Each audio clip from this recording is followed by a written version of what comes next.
No, say it ain't so, Joe. Democratic frontrunner Joe Biden is set to speak in front of the nation's first caucus goers at the Iowa State Fair.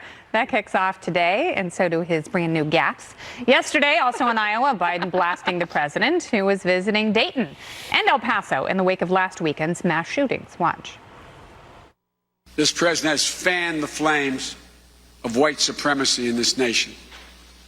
His low energy, vacant-eyed mouthing of the words written for him, condemning white supremacists this week, I don't believe fooled anyone, at home or abroad. Our president has aligned himself with the darkest forces in this nation, and it makes winning this battle for the soul of our nation that much tougher. It is going to be tough. Sorry, buddy. President Trump firing back in this tweet. Watching sleepy Joe Biden making a speech. So boring. The mainstream media will die in the ratings and clicks with this guy. It will be over for them, not to mention the fact that our country will do poorly with him. It will be one big crash, but at least China will be happy. God, they're just going to call each other low energy and dumb. That's going to be really fun. And sleepy. Yeah, a couple of sleepy older fellas. Also set to speak in Iowa today, Montana governor and 2020 presidential candidate Steve Bullock. Yeah, he's running too.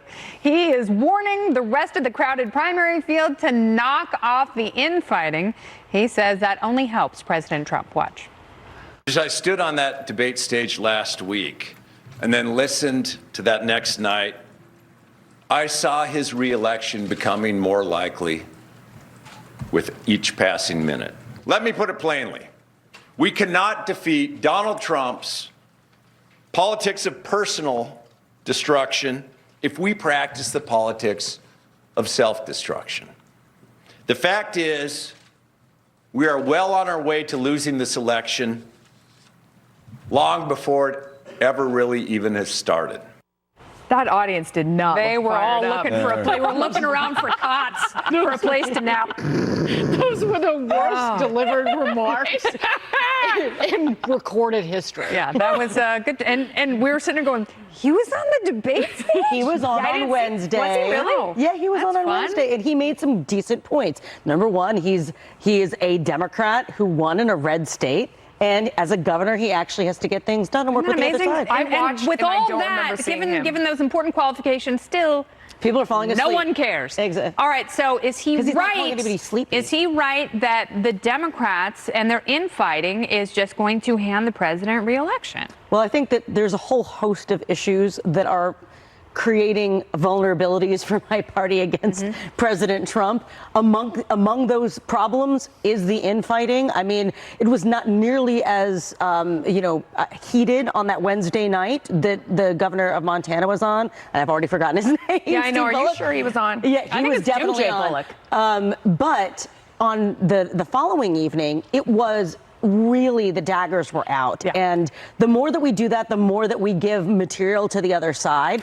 And frankly, I think we also create divisiveness amongst our own party. We saw how divided things got just with two candidates between Bernie and Hillary. Now we have 24. Lincoln Chafee. Oh, well. And Martin O'Malley. That's right. And Jim Webb. Thank you. Okay, so a total of 5. Yeah. I blocked them all out, but we ended up only having 2 because the other 3 were, the most sleepy.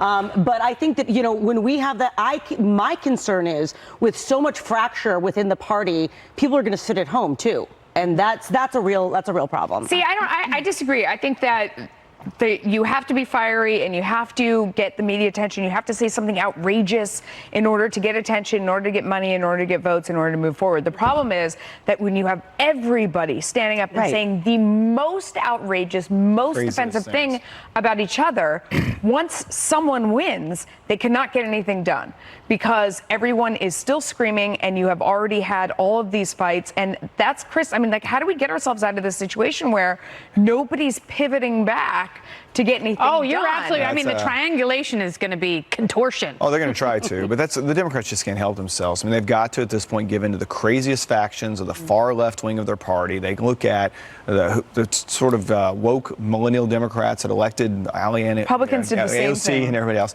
We did in a different way. I think the difference between 2016 is you're right, that typically you do see that as what happens in primaries as people push themselves to the edges. But what Trump did is he created a different type of fight on the Republican side. As somebody who lived through that for 42 states, trust me, I'm still going through therapy over it. But it didn't cause the Trump campaign to have to move back to the middle because they more appealed to a populist type of environment. But I think that's what's going on with the there are people like Democrats. Bernie Sanders and Liz Warren that they won't have to move back. They're not going to have to and they pretend won't, to be because that's who they are. capitalists. Yeah, But you they're see going that all in on the socialism, and they're forcing Which makes once what Bullock rational said candidates so to do smart. the same He's thing. probably the one person saying things on their side. Who's that? With Bullock. And the quotes they said, he's saying the same There are things on their others. side. I mean, that Michael allows Bennett, John Hickenlooper, even Joe Biden to some know who degree those is people trying are. to counterbalance. Yeah, well, Biden is going further to the left, too. He's been dialing in. I cannot wait for these out-of-touch elitist goofs to make mistakes at the Iowa fair, It's going to be the best. This was the beginning of the end of Joe Biden's run back for the 88 nomination. That was where he lifted those remarks from Neil Kinnock. It was in 1987 in August of that year. So,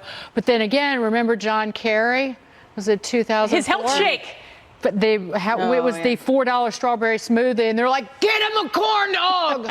and then he tipped $1 on a $20 tab. Michelle Bachmann had a corn dog, and that was her great undoing. The billionaire owner of SoulCycle and the Miami Dolphins facing criticism from one of his own players for hosting a pro-Trump fundraiser.